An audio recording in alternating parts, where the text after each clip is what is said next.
Hey everyone, welcome to PunkCast. My name is William Maxwell. I'm a student of Web3 and the owner of Punk9527. Cryptopunks are 10,000 uniquely generated characters stored permanently on the Ethereum blockchain. No punk is the same. This is a show dedicated to celebrating the punks behind the punk. My hope for this podcast is that we capture the essence of the punk culture, elevate the brand and the individual behind the punk. One last thing. Projects discussed on the show is not financial advice. Crypto and NFTs are a volatile and risky asset class. Please always do your own research. Other than that, let's go. Hi everyone, welcome back to PunkCast. Today we have Punk6745.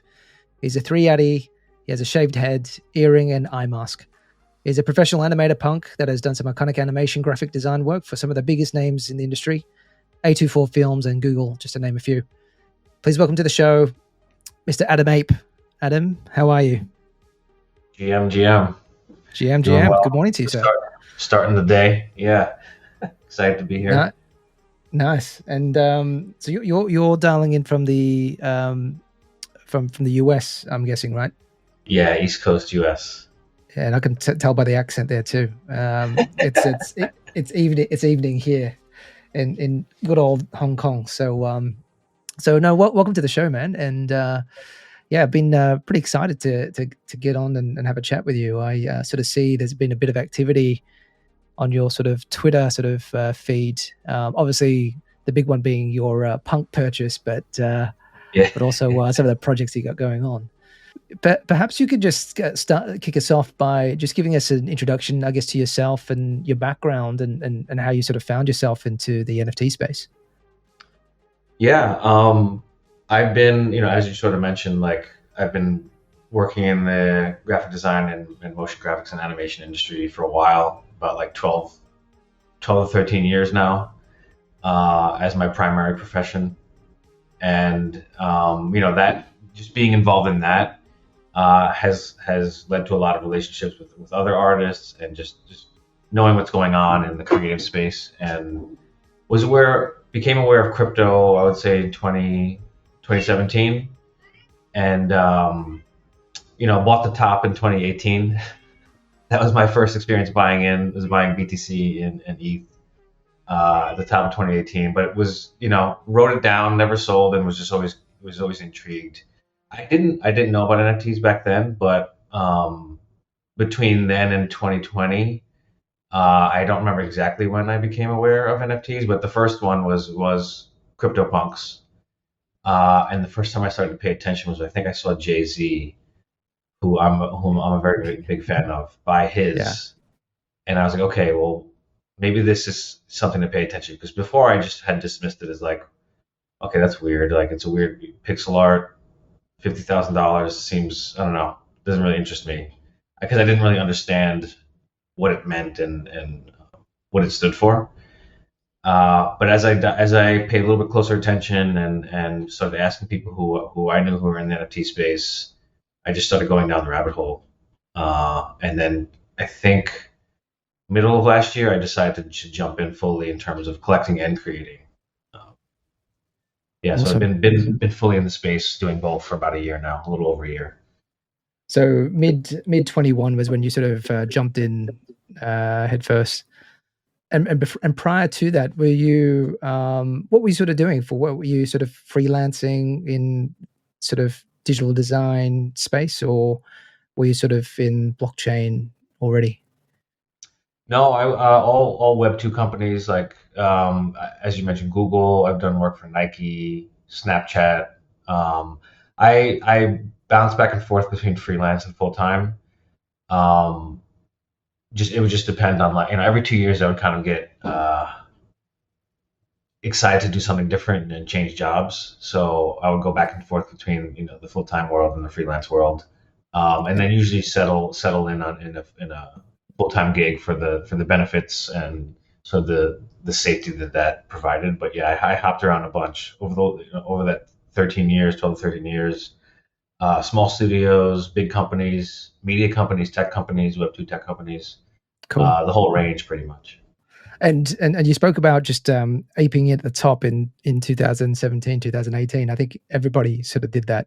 But but what did you make of the space back then, and how has it sort of changed now? Like, what did you not know then and sort of know now?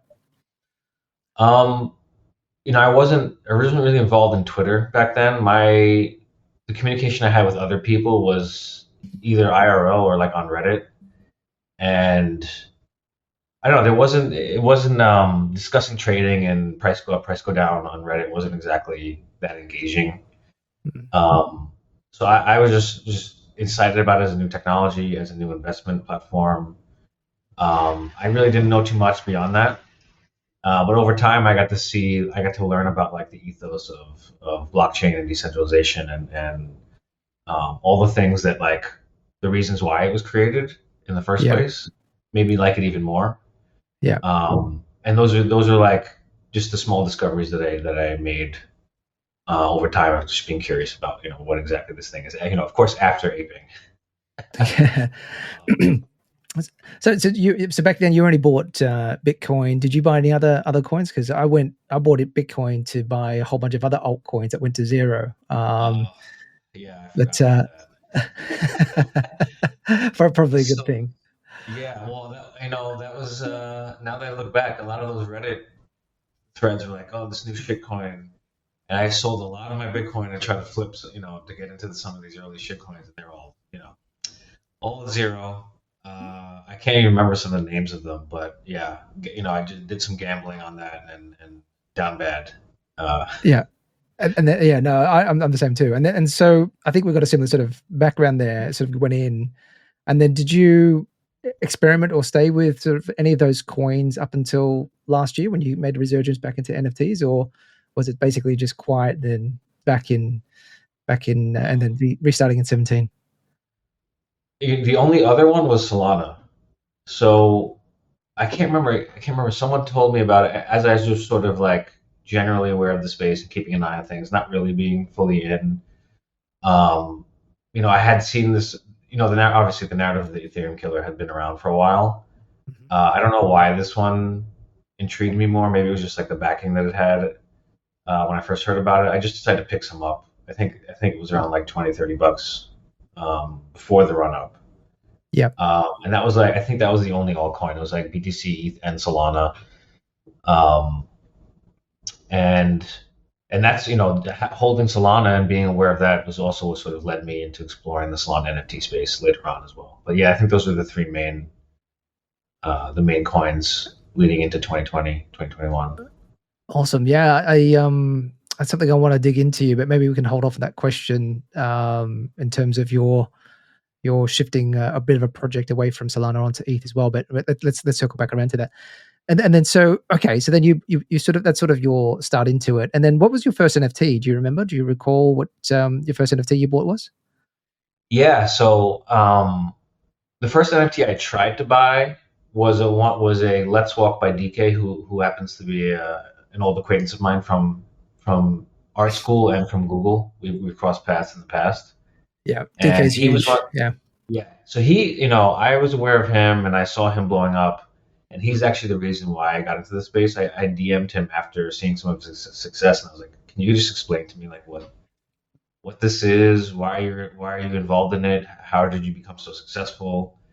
And he basically just like gave me the rundown and gave me that little extra push to jump in myself. But the first one I tried to buy was one of his Let's Walks. It sold out immediately. I wasn't able to pick it up. Funny enough, the first NFT I ever bought was a Solana NFT, Solana Monkey Business.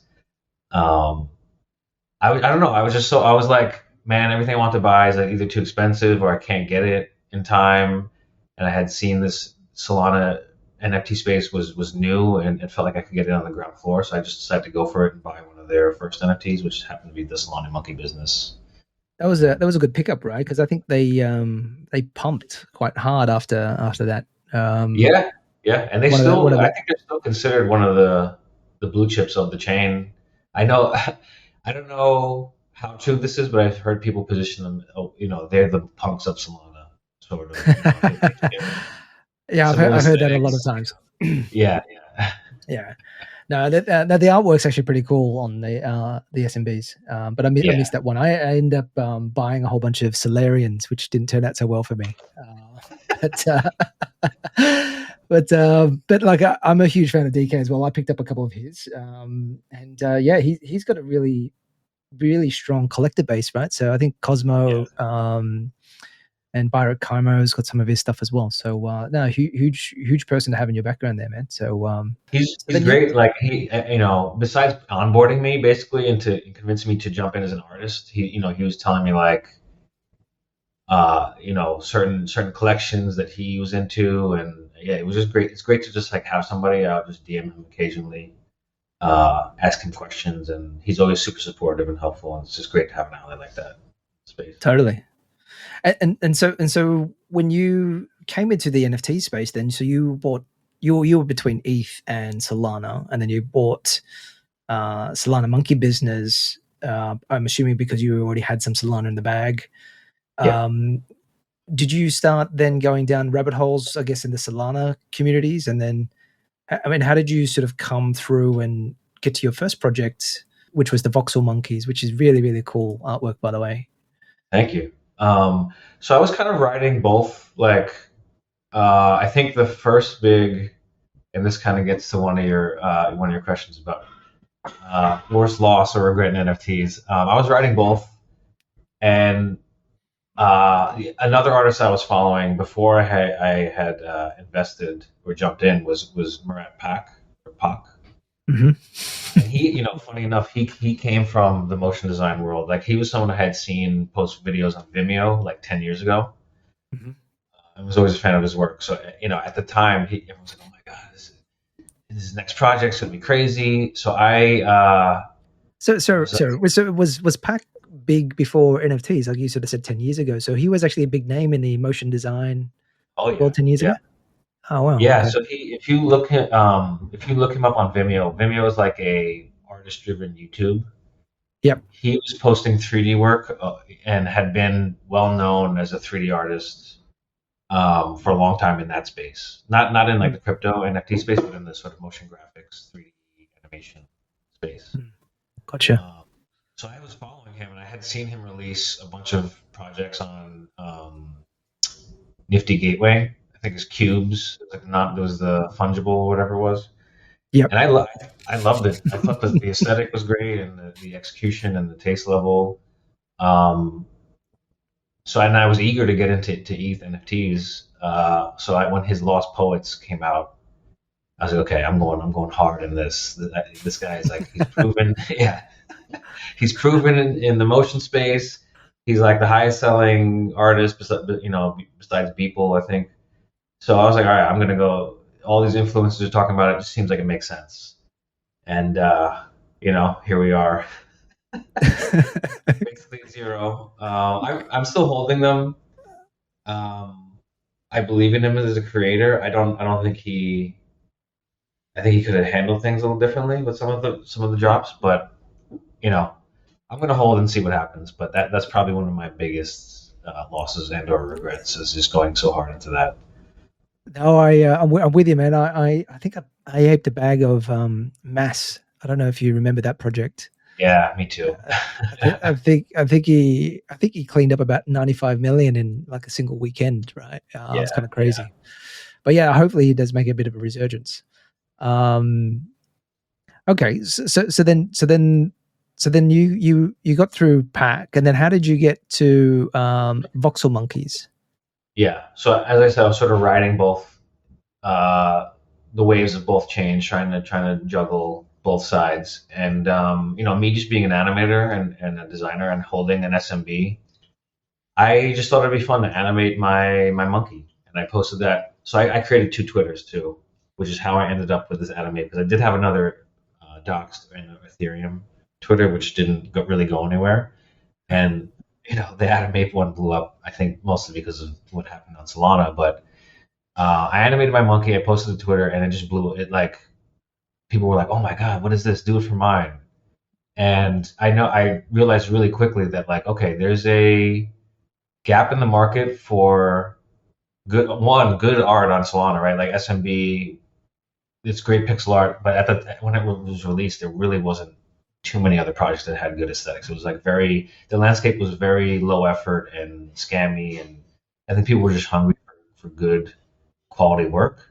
Mm. So I started animating people's monkeys for commissions, and it got to the point where I couldn't take in all the requests that I was getting, and I just thought, okay, well, let me try an experiment. If I tried to turn this into a one-of-one project, right? I used the monkey silhouette, but I created a 3D aesthetic that it differentiated it. I create all new characters, traits, just to have it be able to stand on its own, and they were animated. Could this have enough legs to sort of take off on its own? That was like the premise for this experiment that became Voxel Monkeys.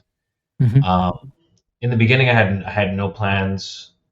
Had no idea where it would go. I just sort of made a few and put them up for auction, with the plan of doing 100, which was arbitrarily sort of decided on. And man, from the first auction, it kind of just blew up, in a way that I never could have expected. So that was how the Voxel Monkey project got started, just organically from me being involved in SMBs and animating people's monkeys and identifying the gap in the market that was there at the time. Well, awesome. And so basically, these were commissioned pieces, one-of-one commissioned pieces.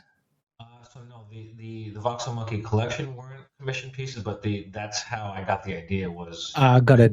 Got it. yeah, was commissioning animations for people's SMBs, Got it. and And auctioning it. then coming up with the idea like, okay, well, what if I made my own that weren't commissioned, that weren't based on any traits, that were completely unique, and created a one-of-one collection that was auction based. So I sort of pivoted from the commissions into something that could stand on its own, if that makes Yeah, sense. dude. I mean, the aesthetics just absolutely cool. The animation's absolutely cool too. I mean, I'm just looking at the Jordan one now. I'm a big Jordan fan too, right? So I think you just hit the sweet spot there for me.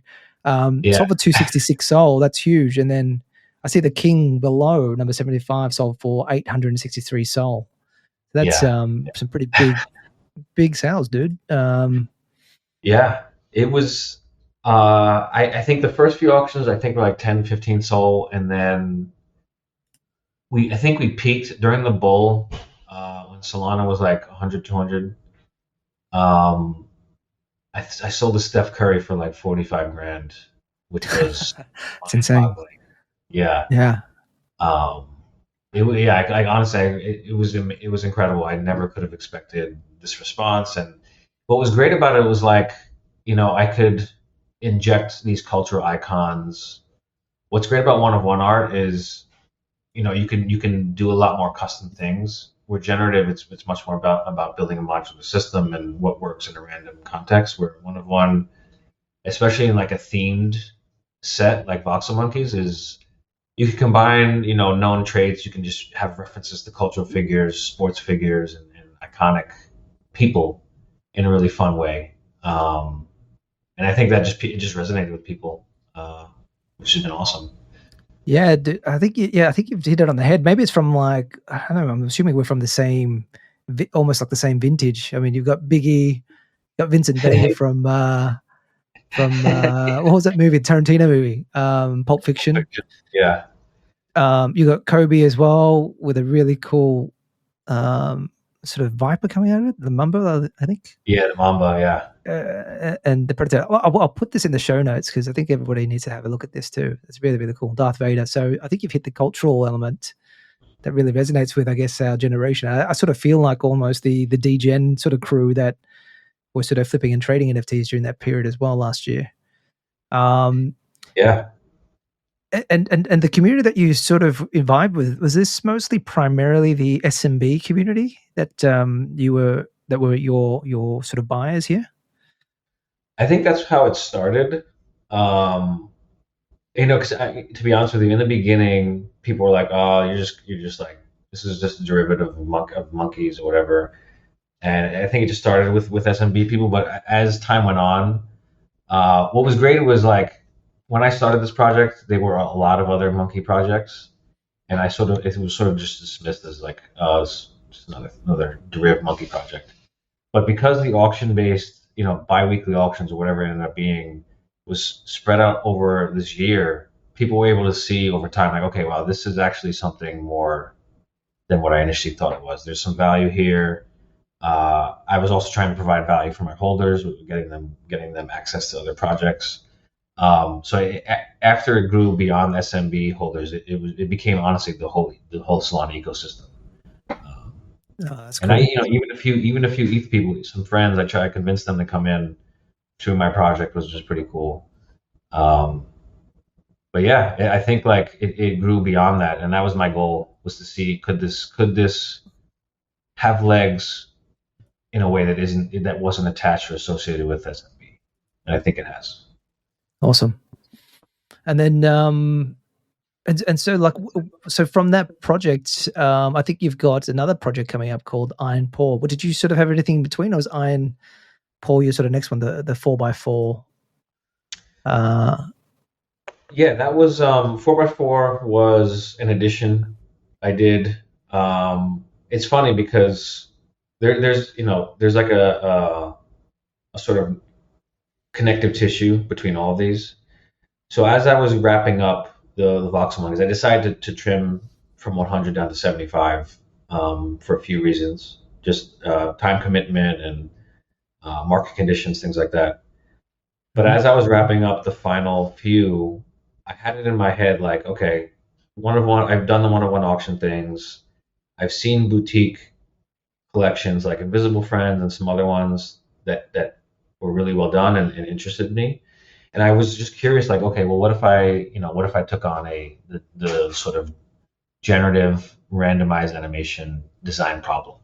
It seems kind of fun. So I started playing with that in the background, and the 4x4 driver and vehicle exploration was like one of the initial tests that I did for Iron Paw. Before I knew what it would be, I kind of liked the idea of a vehicle and a driver having two components to whatever it would be, and that was just sort of like an early exploration.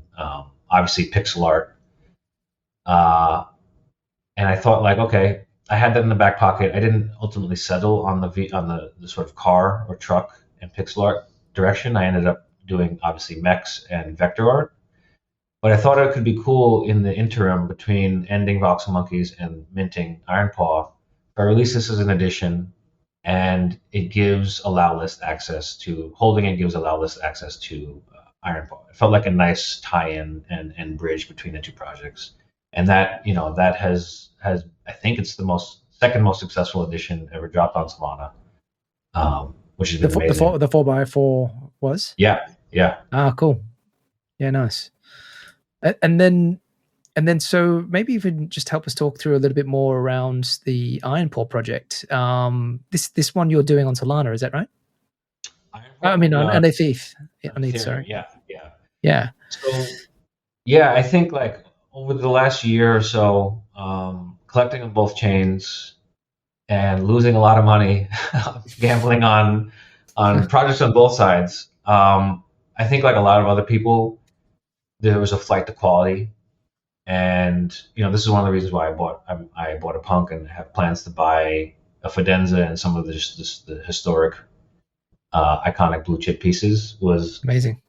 I want to shift the money. Well, obviously, like I still love to support up and coming artists and try to do that when I can, but instead of gambling, being a really bad trader, because I am a bad trader, I decided, I'm gonna put money towards NFTs that I think have historical value.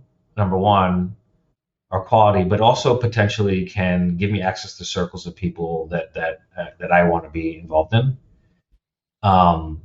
And I think one of the reasons why I wanted to shift to Ethereum was one, because just all the historic work that is present there, and wanting my work to be shoulder to shoulder with that work. And I felt like, not that I had reached a ceiling on Solana, but it felt like the safer thing to do. It was like, okay, I've established myself on Solana. It's been proven. But I do think having some connections that I have on Ethereum and having the quality work that I have, why not take the chance and try to launch on Ethereum and go cross chain as a cross chain artist. Uh, and that was just sort of like the challenge and the risk and the ambition for wanting to launch it on Ethereum rather than Solana. Yeah, no, amazing. I completely sort of understand that as well. I think the, not to be so much of an Ethereum maxi as well, but I do feel like the communities are relatively different, even though there is, some crossover. But yeah, I sort of do feel like there is a sort of another untapped market for you here on Ethereum as well. So it'd be a good experiment and to move away from, I guess, the maximalism that sort of exists on both chains as well, right? So no, great to sort of see you on Ethereum, man. Yeah, man, I'm excited. I think like, beyond the reasons I just stated, there, it felt like, this is at least just my assumption, people appreciate art more on Ethereum than Solana. Even now, I get DMs from Solana people saying, "Hey, is Ironpaw just going to be art? Like, what's the utility going to be?" Because that's just been the meta. Like, there haven't been any real, truly successful art, generative based art PFP projects or animation projects in general on Solana. So that's just the assumption, which is kind of annoying because I want this to be, obviously it's artist driven, it's art first, and sort of whatever roadmap or utility would be icing on the cake and come secondary. And I haven't had anyone on the Ethereum side ask me that yet. Um, and maybe that changes over time, but I think like the maturity and the art taste. Sorry, ask you what, Adam? Yeah. Say again? So what you said, people on Ethereum haven't asked you that yet. What haven't they asked you? Sorry, I missed it. They haven't asked me, what's the utility going to be for Ironpaw? Okay, got it. Yep. Yeah. Where on Solana, that's pretty much the only question I've been getting. Yeah. Besides, what's the utility and why are you doing ETH? That's the two. It gets a little bit tiring. Yeah. Yeah. No, I could sort of see that as well. I sort of had a look at one of your tweets as well, and it felt like some of the comments were from the Solana community was a bit scathing of you sort of moving off Solana onto ETH, right? Yeah, and I was pretty surprised by that, to be honest with you. I didn't realize how many chain maxis there really were. Because it felt like, everyone, at least my assumption was everyone who's on Solana had come from Ethereum. I guess that's not the case anymore. At least maybe it was a year ago. But I had always assumed that people were dabbling in both like I was. I guess just that was a false assumption. And then, honestly, it really kicked off when I bought the Punk. There was some FUD like, oh, you just bought this with the 4x4 proceeds, like you dumped on the whole everyone who bought it, which I don't understand how that works. Like, it's an edition, it's my money. I don't know why I'm not allowed to buy things with my own money. Yeah. But there were some people there, and there still are some forward-looking people like, okay, he's trying to get into the circles on Ethereum. Buying a Punk would just help with some of those things. Like, look, here I am on the PunkCast podcast, right? Like, it wasn't like a malicious, like, I'm going to just sell this 4x4 edition and then immediately buy an ETH NFT because fuck Solana. Like, that was not, I don't know how it was interpreted that way, but that was sort of how this chatter came about. And then, like, when people finally started to see, okay, oh wow, Ironpaw is actually going to be on ETH. I think some people assumed it might still be on Solana. Yeah. When I started getting some backlash, and I just felt like I needed to publicly say like no, this is the reasons. Yeah, go ahead. No, I feel you, man. I was reading that too, and I could sort of imagine how challenging that must be to sort of get through. But just to go back along, I guess the key lines of thought that you were thinking through around. People on ETH genuinely appreciate art, and look, some of them still continue to push for utility, etc. Yeah.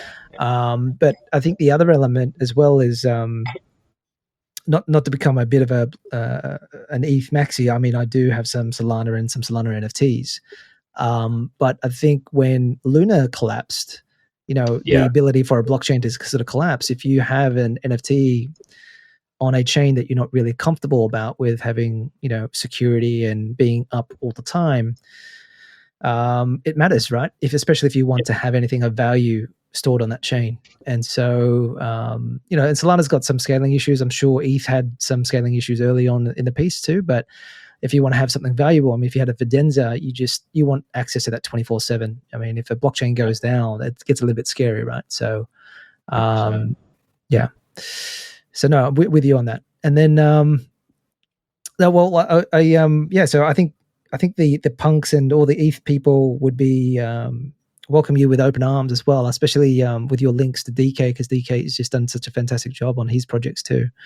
So yeah, we're eagerly sort of waiting for Iron Paws to sort of launch. Have you sort of got a launch date for it, or?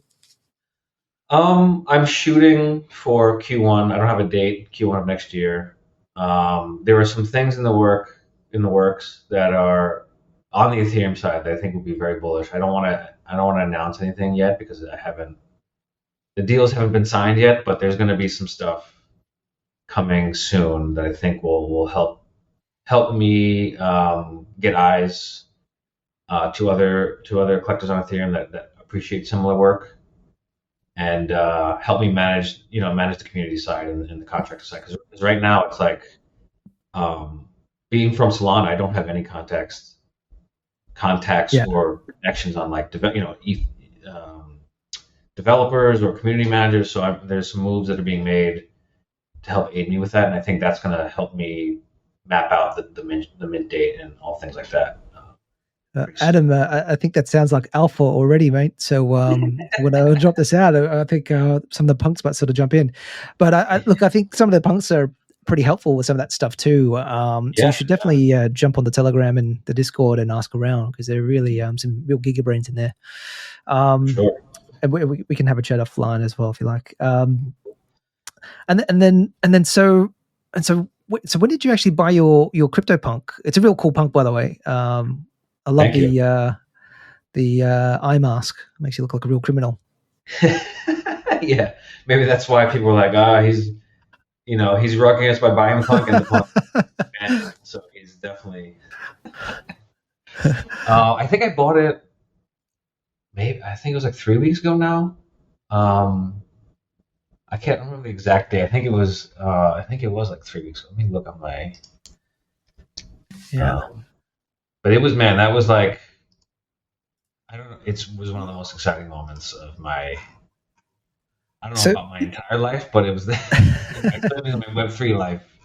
So walk us through that. Like, what was how long have you sort of been looking for punks for, and how were you sort of thinking about traits along the whole selection process?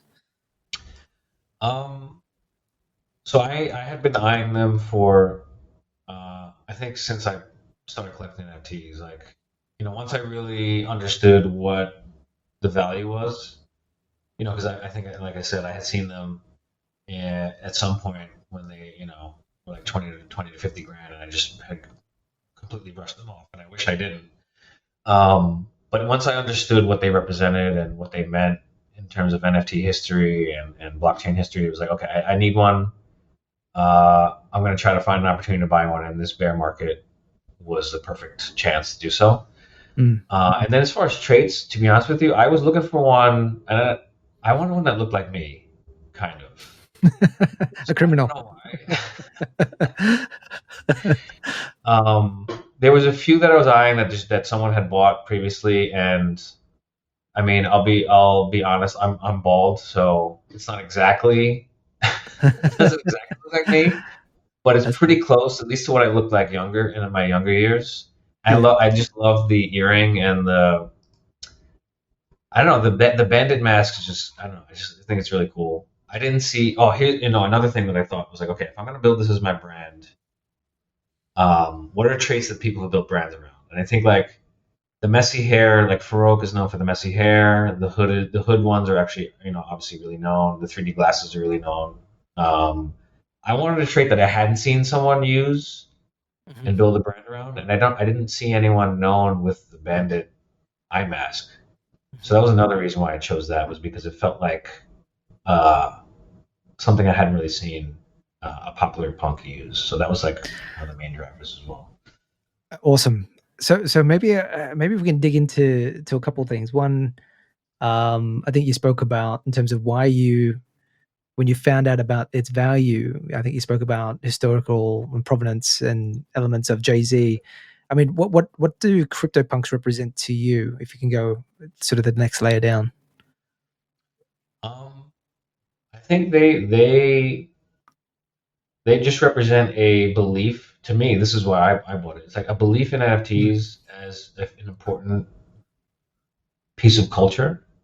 And if I'm here selling NFTs, I'm putting my money where my mouth is and saying, okay, I'm invested. I have skin in the game. I'm going to buy one of the first NFTs to really just change the way we look at generative collections and identity and PFPs. It just made sense to me. Like if I'm really here as a true believer, why wouldn't I want to own, the collection, right? The NFT to me are the CryptoPunks. Absolutely. So that was my reasoning there. Absolutely. Awesome. And you spoke about, I think what's interesting is you spoke about building your identity, and you selected, I guess, the eye mask because you wanted to build a bit of identity around that. Can you elaborate on that a little bit further? Yeah, I mean this I go back and forth on this because I think it's tricky to build your identity around a PFP that you may eventually want to sell. And I don't know if I want to sell this one or not. I'm like, all right, should I just get another one so I can sell that one later, but keep this one? Um, but I think there is value to like brand recognition for your PFP, and I think punks are some of the most recognizable personalities and brands on Twitter. Um, Absolutely. so I felt like if I could do something similar and try to build an audience around the punk, maybe it might be worth pursuing. So that's my thinking there. Yeah, no, absolutely. And I mean, I ask because I guess I'm interested as well, right? I think I'm thinking about the same way with my punk, but also looking back at some of the well-known punks and how they've sort of almost built like a bit of a cult sort of following and known for those particular traits. And so if they change their profile picture, I mean, you sort of get lost. Who is this talking to me? Like I think Yeah. G Money, he's like the knitted cap ape. You know who Beanie is. You know who Yeah. you mentioned Farouk, and all these guys. And it's just been very iconic. And one thing I sort of wonder is that is there once you sort of build up this sort of brand equity, does it add and accrue more value to the actual punk when you later sell it? I think when I first started, I think there was I can't remember what Twitter account, but they were building up a lot of derivative punk NFTs. So they were getting commissioned work from one-of-ones from relatively well-known artists. I think it might have been OSF or something. I can't remember. And then I think he sold off his punk with all the derivative work that associated with it, and also his Twitter account that was Punk XXX, which already had a huge following as well, right? And so, so that's sort of an interesting sort of play, right? Because I think you can, you've got the capability, you're in the driver's seat to actually build up some brand equity behind your punk, let alone waiting for somebody else to come and do it for you. So that's an interesting play. Yeah. So what do you sort of collect? I've got your wallet open right now. I mean, in between, so I sort of see you've got a mutant ape, some other deeds. You got some art blocks in here as well, Meridian and Chroma Squiggles. Like, do you have a preference for anything that you sort of collect? I'm trying to lean back into the art blocks and generative art stuff. Like as I mentioned, I would love to get my hands on Fidenza. Mm-hmm. And having been through this last cycle and have spent money and lost money on things that I didn't actually like, it was just purely like, oh, can I flip this? It feels a lot more comfortable and I can sleep better at night when I buy something that I actually like, Absolutely, that I visually identify with, right? Like there's nothing worse than buying something that you're speculating on that you don't even like, and then it goes down and it's just like just sitting there mocking you in your wallet. I've had to hide a few things from my wallet too, so don't worry. Yeah. About it. So You spoke about the Fidenza. So what is it about, I guess, the Fidenza that you really appreciate? Um, I actually have dabbled in generative art, not on chain, um, and it's the aesthetics of it were things that I actually had played with previously, and I just love like the variation of stroke size and composition and density and color and movement. The movement pieces, as an animator, I think the Videnzas have just inherent. You just look at one, and there's just inherent movement in every inch. There's just pushes and pulls and contrast, and it's just I think it's visually it's amazing. And if I can own that and own a piece of like one of the first iconic generative art pieces on chain, it's just like a win-win for me. Yeah. So that's the reasoning there. No, I'm with you on that too. It's an absolutely stunning collection as well. I think it's in everybody's list to get a Fidenza in the bag. And so when you sort of take a step back from NFTs over the last sort of 12, 18 months that you've sort of been in, do you have a moment where you feel like this is a life-changing moment, or you've had a really good win in the space? I think you've spoken about, Monkey Voxel selling for, for thousands of dollars. But Yeah, is there any sort of particular moment that comes to mind? I mean, I think once my work was selling for tens of thousands of dollars, it was like, okay, wow, there's something here. And I still work my Web 2 full-time job, but I'm hoping to eventually ride the bear market out. It's great to have some health benefits and steady income during the bear market, but I think it showed me that, okay, wow, there's an opportunity here to potentially do this full time, be an artist full time. And that was one of the first moments that I realized, like, wow, someone believes in me enough to buy my work for $40,000. Like that, I just couldn't. It's still like crazy to me, that like someone out there believes in me that much, and that just really like changed my. It just lit a fire under my ass. Like, wow, this is like I could do this. Like this is something that's possible, and it just motivated me. So I think that was one of the bigger ones. Amazing. Yeah, I think that, and like seeing beyond the monetary financial aspects, just like seeing people identify with the work and the connections, and I went to NFT NYC and met people IRL, and like have had real friendships be formed from being in the space, and that's been amazing as well. Um, Absolutely. yeah, so I think those two Um, things really like made me like want to be here full time. awesome. Well, hopefully it's not too far away from you. And I guess do you have sort of a big lesson or an insight on NFTs for newcomers in the space? I mean, this is one I still struggle with, is just having patience. Like this is what makes me a bad trader, I think, is I just I can't. If I have a bunch of money, if I have a bunch of ETH, I want to spend it immediately, you know. Uh, or if I'm seeing a pump that I'm not a part of, like for example, I sold my Ranga boxes at 1 ETH, and now Oh no. uh, Uh, no. yeah. Having patience, and I think Dirty Robot and Ranga is amazing art. I don't know why I sold it. I think that was when I was trying to save it for my punk, so maybe I was in profit at the time, so I think that's fine. But I think like controlling your emotions when you see a pump that you're not a part of, or being frustrated when something you buy isn't doing anything.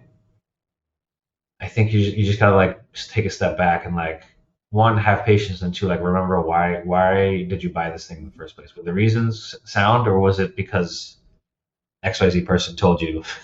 I think like it's easy to get caught up in the echo chamber. So my advice to newcomers, and I wish I could tell my past self, is like, take a moment, think about why you're about to do this action, whether it's buy or sell, and make sure it like aligns with some core value or belief. because I think that'll help. That just helps with your conviction long term, you know. Awesome.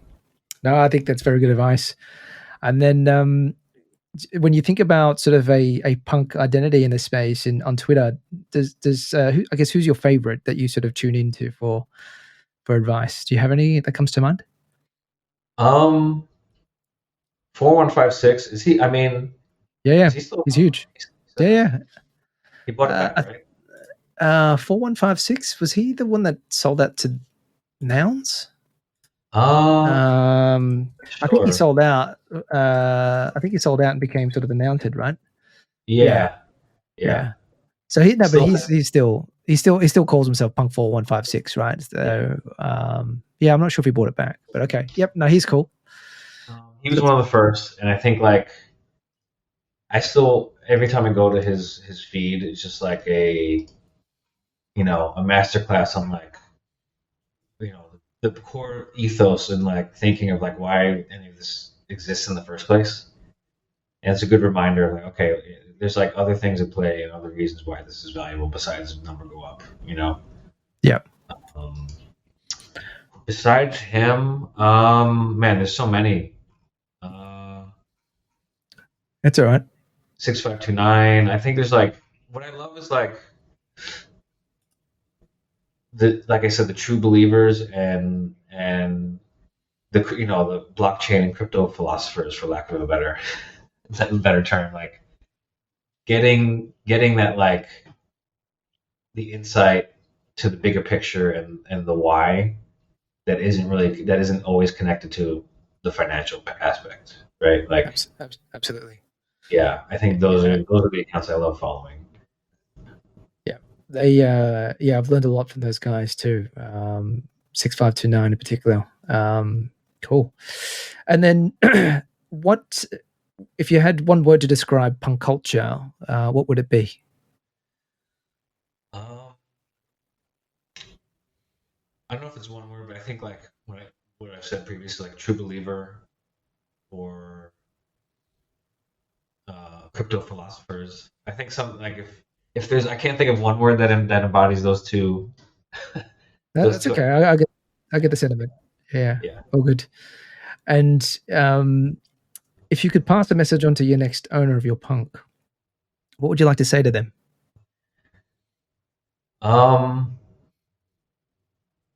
Take good care of them. I don't know. I still go back and forth if I ever want to sell it, but if I did ever sell it, I would hope that the person, especially if it's like the whole package, like the identity and the Twitter account and all the derivatives, it's like I would want to make sure that person's, stewards that identity and punk in a proper way and continues the legacy. Yeah. Amazing. And then, so I think that's basically sort of wrapping up our show. But Adam, it was super fun. I guess how can sort of people find you if they want to sort of connect with you, and what's the sort of best way to do that? Twitter, even though my DMs are closed. The Telegram, I'm in the Punk Telegram. My other project accounts on Twitter. Yeah, I think it's like either hit me up on Twitter or Telegram or Discord. Should I give my handles or? Yeah. Sure. I'll put it in the show notes anyway, right? So Adam_ape_, and I'll put links to your upcoming projects. And I guess any sort of final closing comments on your side, anything that you want people to know, and good. Just that I'm just really excited to be in this space, to be a punk now is like it just I don't know, it means a lot to me, and I'm really excited. Even in the last 2-3 weeks that I've been one, it's been an incredible journey. I can't wait to like go to some IRL events and really dive deeper into the community. And to all my collectors or potential collectors, like I'm not going anywhere. Like yes, I'm going to release work on both chains, on any chain. I'm not a one chain maxi. If there's some new chain that comes out in 3 years that's an ETH and a Solana killer, I'll release work on that. I just like want to be here as a creator long term as my next sort of like chapter in my artistic career. So I'm not going anywhere. No, absolutely amazing. Had a lot of fun speaking with you today, Adam, and thank you for your time. I think the CryptoPunk community is really lucky to have you as part of our community, and definitely sort of reach out if you sort of need a hand with anything as well. But thank you again for joining PunkCast. Yeah, thanks for having me. It's been a pleasure. So thanks for listening, guys, and that's it for PunkCast. Until we speak again. Bye now. See ya.